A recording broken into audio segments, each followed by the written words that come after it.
Antibiótico significa contrario a la vida. Pero entiéndase bien, contrario a la vida de la bacteria, contrario a la vida del microbio. Muchos fueron los investigadores que se afanaron en esa lucha, en esa guerra tremenda, sin cuartel, contra la infección. Pero el que resultó triunfante fue Alexander Fleming, auténtico descubridor de la penicilina. Y todo gracias a esa mancha grisácea procurada por un hongo llamado el penicillium. El hongo penicillium, gracias a la casualidad, hasta entonces anidaba en el pan o en el queso, eran muy parecidos, eran de la familia los que anidaban en el pan y en el queso, pero gracias a la casualidad, unas esporas del hongo penicillium fueron a depositarse en una placa de Petri. Y justo esa placa de Petri estaba siendo investigada y explorada por Alexander Fleming. Eso ocurría en septiembre de 1928. Pero antes ocurrieron otras cosas que conviene comentar.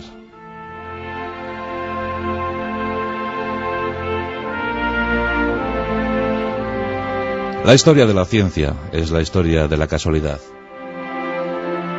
Eso sí, una casualidad que aparece mientras que el investigador, mientras el científico está trabajando. Y trabajando duro, muy duro. Casi siempre sin medios, sin recursos posibles. Alexander Fleming no fue la excepción.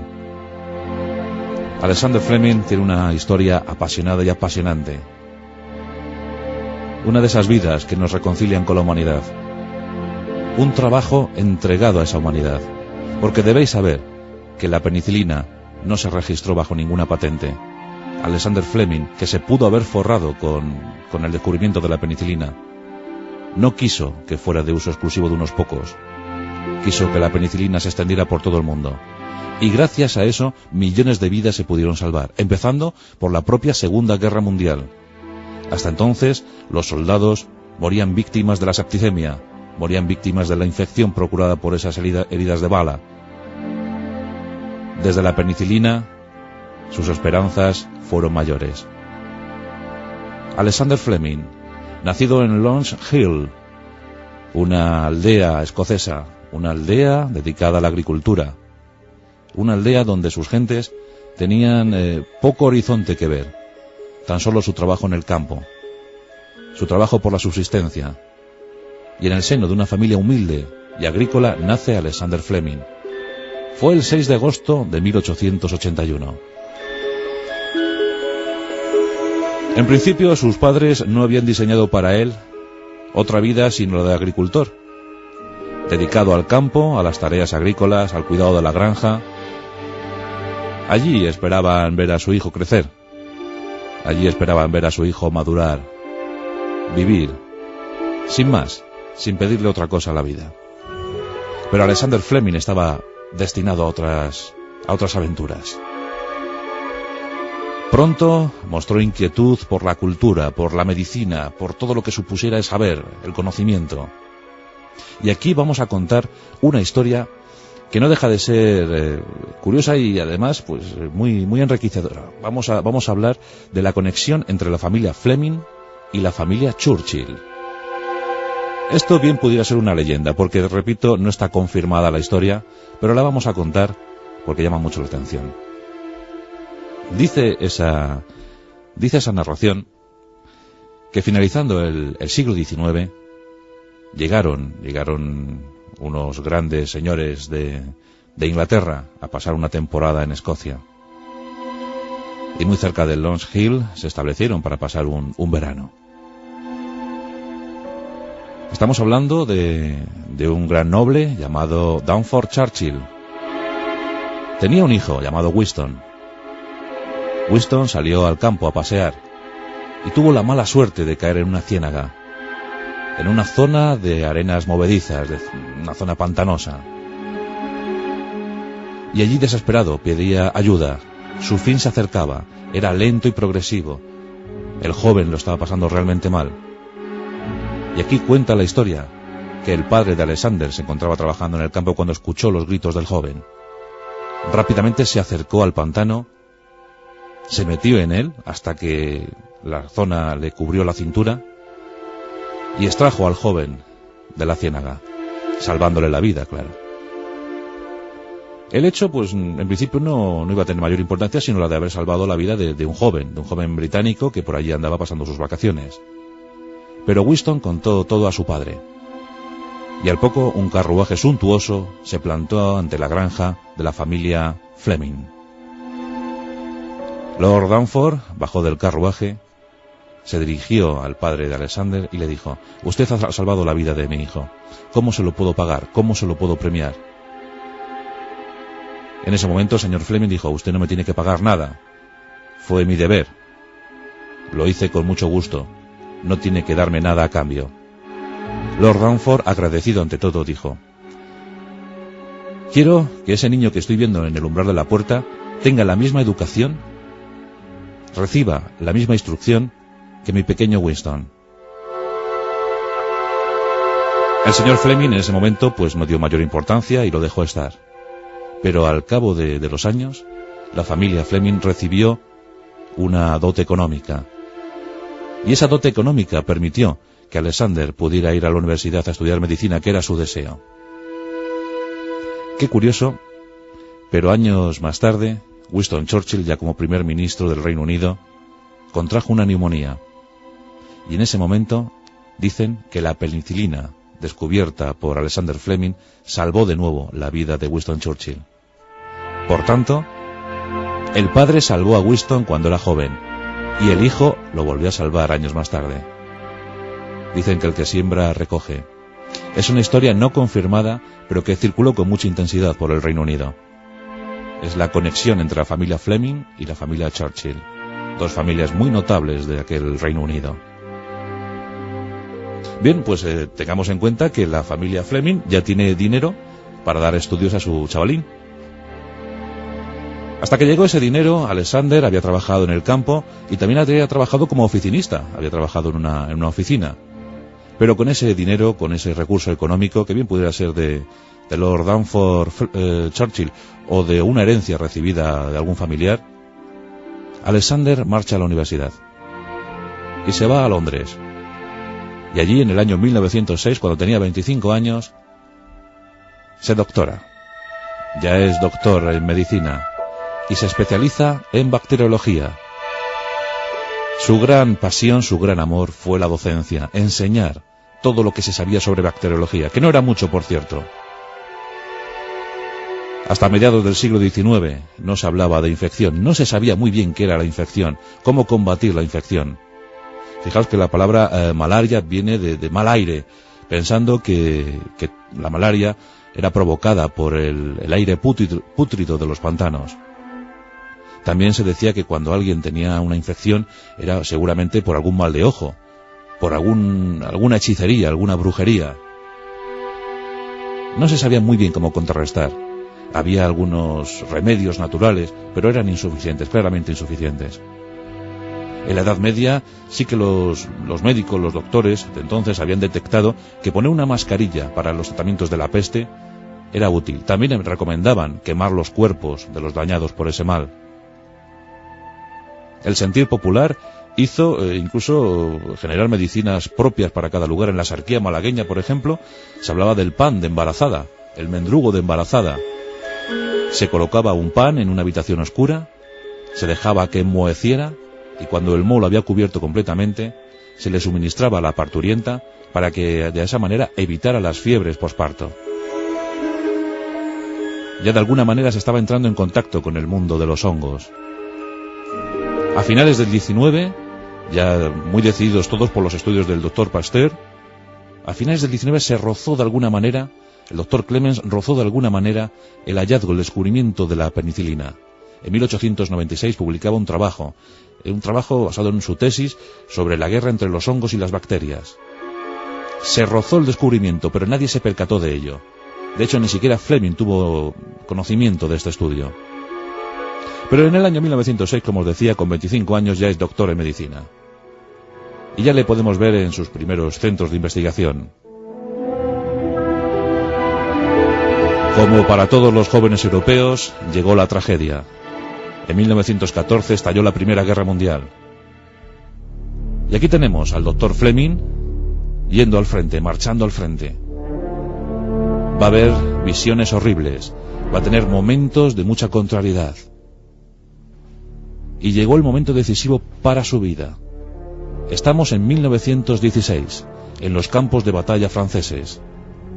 Las refriegas eran continuas, las batallas sangrientas, las más sangrientas que había visto la humanidad. En esos momentos el doctor Fleming tiene 35 años y es un médico de campaña. Es un médico que está en el primer frente, en la primera línea del frente. Tras un combate sangriento y cruel, el doctor Fleming llegó al hospital. En ese hospital de campaña se encontraban hacinados los enfermos, los heridos de guerra, los heridos de combate. Centenares de soldados británicos se estremecían por el dolor. Muchos de ellos habían contraído la infección. Se sabía que casi todos no superarían la primera noche. La septicemia era el gran mal de la guerra. Muchos morían sí por las balas o las bombas, pero casi todos caían por la septicemia. Tras una visión dantesca, cuando la sala estaba cubierta por la sangre y por los cadáveres, el doctor Fleming se hizo un juramento a sí mismo: dedicaré mi vida a luchar contra la infección. A partir de ahora no habrá otra meta para mí, sino la de luchar contra las bacterias. Comenzaba la gran historia del doctor Alexander Fleming. Tenía 35 años y ya había decidido cuál iba a ser su futuro. Una vez finalizado el conflicto, regresa a su querida Inglaterra y allí en Londres, en el eterno Medical School St. Mary Hospital, se afana en la investigación. Dicen que era muy descabalado, dicen que era descuidado al máximo, que todo lo tenía perfectamente desordenado. Era un hombre apuesto, con unos inmensos ojos azules, siempre vivaces, siempre dispuesto al descubrimiento, siempre dispuesto al análisis. En eso destacaba sobremanera. Y siempre entregado al estudio, a la investigación contra la infección. Las bacterias eran sus grandes enemigas. Había que combatirlas. Le podemos ver en su laboratorio, su pequeño reducido laboratorio, investigando, analizando esas placas de Petri. Todas esas bacterias generaban unas manchas inmensas, unas manchas amarillas. Ahí se planteaban las colonias de bacterias. Y bueno, sobre una masa gelatinosa que quedaba instalada en las placas de Petri, pues se instalaban esas bacterias para ver cómo evolucionaban, a ver cómo crecían. Cuenta la historia de la medicina que en el año 1921 Alexander Fleming llegó muy congestionado al laboratorio. Sí, había contraído una gripe espantosa. Estaba fatal. Pero bueno, aún así decidió acudir a trabajar. Llegó, os podéis imaginar la escena, un científico, pues bueno, con ropas mal puestas, mal vestido, mal peinado, estornudando, sonándose, claro, los moquillos. De esa manera entró en el laboratorio y se quedó mirando una placa de Petri. Se la quedó mirando y de repente pensó algo. Extrajo mucosidad de su nariz y esa mucosidad la depositó en una placa de Petri. Ahí estaban esperando los estafilococos y comprobó cómo esa mucosidad creaba una barrera protectora. Eso hizo encender la bombilla. Empezó a sacar más mucosidad y empezó a llenar más placas de Petri. Os podéis imaginar la escena, ¿no? Luego, cuando se le acabó la mucosidad, sacó saliva. Su propia saliva empezó a repartirla por otras placas de Petri y notó que los efectos eran los mismos. Y una vez agotada la saliva, las lágrimas generadas por la congestión también fueron utilizadas para ver que los efectos seguían siendo los mismos. Había descubierto las lisocimas. Había descubierto las protecciones naturales del cuerpo contra la infección. Todo un hallazgo. El doctor Alexander Fleming estaba feliz. Pronto dio a conocer su descubrimiento. Y otros científicos se emplearon a fondo para concentrar, para purificar las lisocimas, para poder crearlas en forma masiva, en forma y manera masiva. Fue un gran hallazgo. También se descubrió que en la clara de huevo se encontraban esas lisocimas. Se aprovechó muy bien, pero claro, no eran del todo eficaces para dolencias como la sífilis, como la tuberculosis, como la pulmonía. Había que emplearse todavía un poquito más. Y por eso siguieron las investigaciones, muy mermadas por la falta de liquidez económica del gobierno británico. No atendían con la suficiente atención a estas investigaciones científicas. Por tanto, Fleming necesitaba otra casualidad, necesitaba otro momento de brillantez, y ese llegó en septiembre de 1928. Había estado unos días ausente del laboratorio, había tomado unos días de asueto, de vacaciones, y cuando llegó a él, se lo encontró como siempre, muy desordenado, aunque él sabía dónde estaba todo. Y bueno, se empleó en la conversación con un colega, y estaban conversando animadamente cuando sus ojillos azules repararon en una placa de Petri que había quedado aparatosamente sin cubrir. La tapadera no estaba en su sitio, y algo había entrado en esa placa de Petri. Algo había entrado en ese cultivo de estafilococos. Vio con estupor como una mancha grisácea se expandía por la placa, y que los estafilococos parecían retroceder ante esa mancha grisácea, que allá donde llegaba la mancha grisácea no había estafilococo que aguantara. Fleming se quedó estupefacto. Levantó la placa, la miró desde arriba, la miró desde abajo. No daba crédito a lo que estaba ocurriendo. ¿Qué había sucedido? ¿Qué era eso? ¿Qué era esa mancha gris? Rápidamente hizo un raspado sobre esa mancha y comprobó cómo ante él, ante su visión microscópica, se ofrecía nada más y nada menos que un hongo diminuto con forma de pincelillo que le estaba diciendo casi: hola, aquí estoy, he llegado. Soy tu descubrimiento. Efectivamente, había descubierto el hongo Penicillium. Había descubierto que ese hongo se había mostrado muy eficaz en la lucha contra los estafilococos. Muy alborozado, comunicó su descubrimiento. Estaba entusiasmado, pero además de entusiasmado estaba preocupado. ¿Por qué? Porque ¿cómo iba a conseguir más Penicillium? ¿Cómo iba a conseguir más hongos? Solo tenía aquellos. Solo podía cultivar aquellos que se habían depositado por casualidad en esa placa. Rápidamente empezó a trabajar. Fue muy lento, pero progresivo. No cejó ni un solo minuto en el avance de la investigación. En enero de 1929 publicaba sus resultados. Hay que decir que sin muchos resultados, sin mucha repercusión. Sin mucha repercusión porque el gobierno británico no quiso dar ni una sola libra esterlina más para ese tipo de investigaciones. La situación de Europa también empezaba a ser algo delicada. Pero no desanimaron a Fleming, que siguió investigando. Y aquí hay que hablar de dos héroes. Hay que hablar de Ernst Chain y de Oswald Florey. Lo cierto es que estos dos científicos fueron decisivos para la investigación de Fleming. Tanto Florey como Chain de origen alemán, Florey de origen australiano, contribuyeron.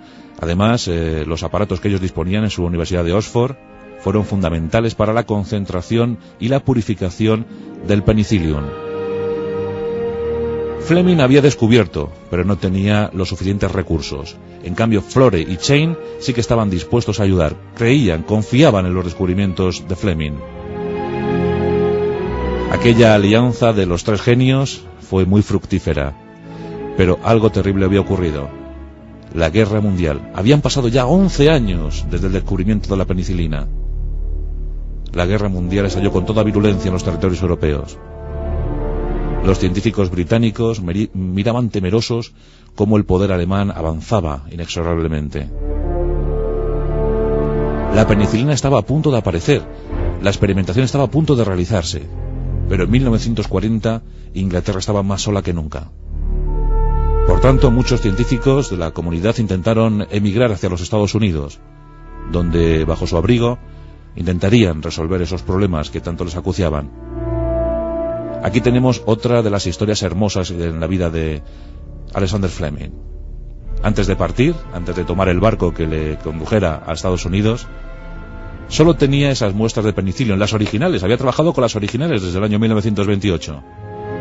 Solo tenía esos cultivos. Claro, arriesgarse a un viaje tan largo hacia los Estados Unidos podría ser el fin para el penicillium.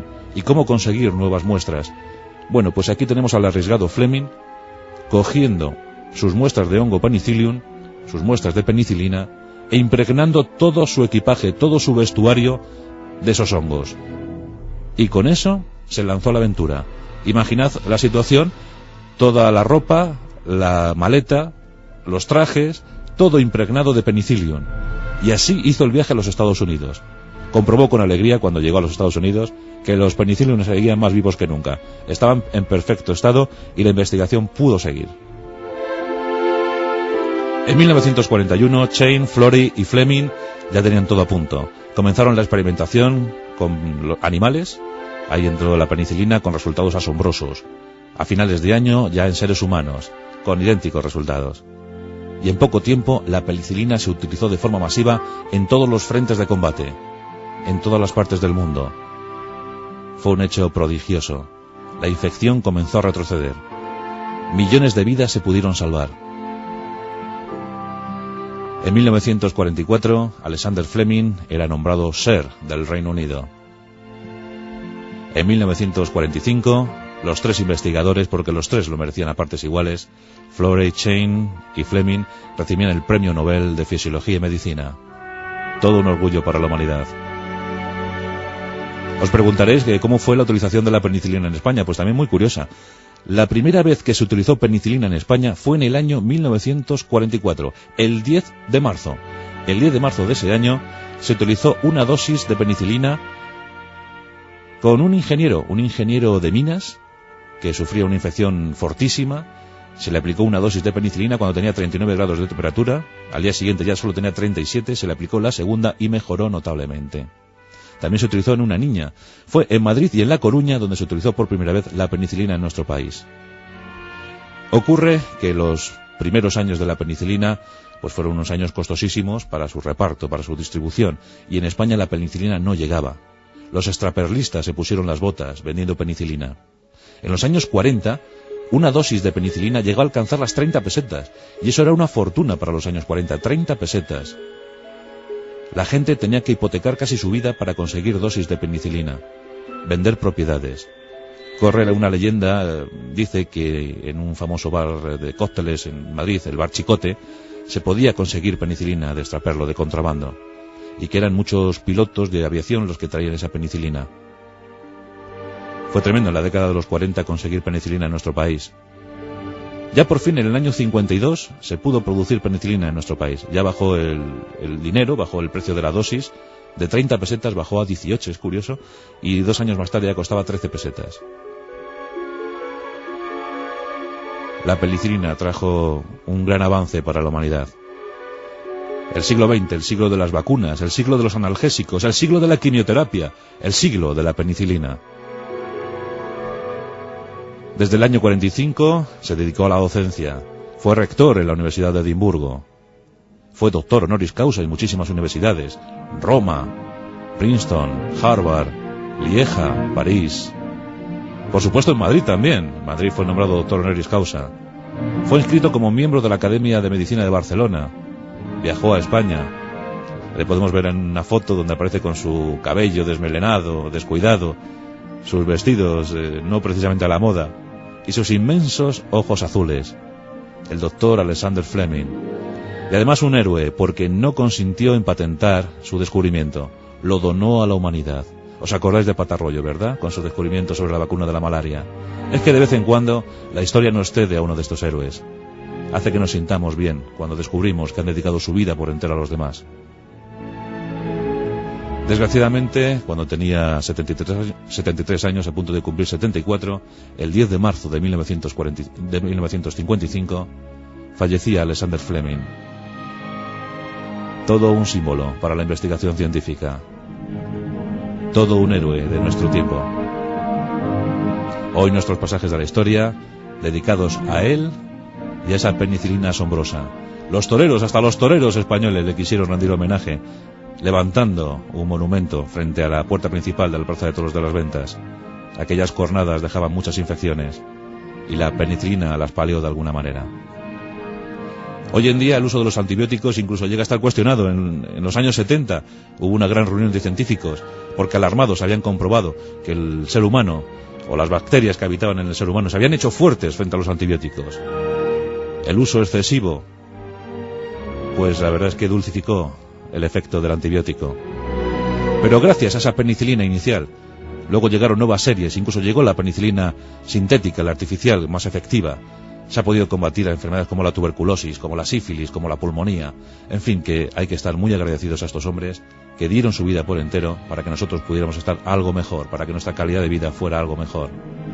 Desde aquí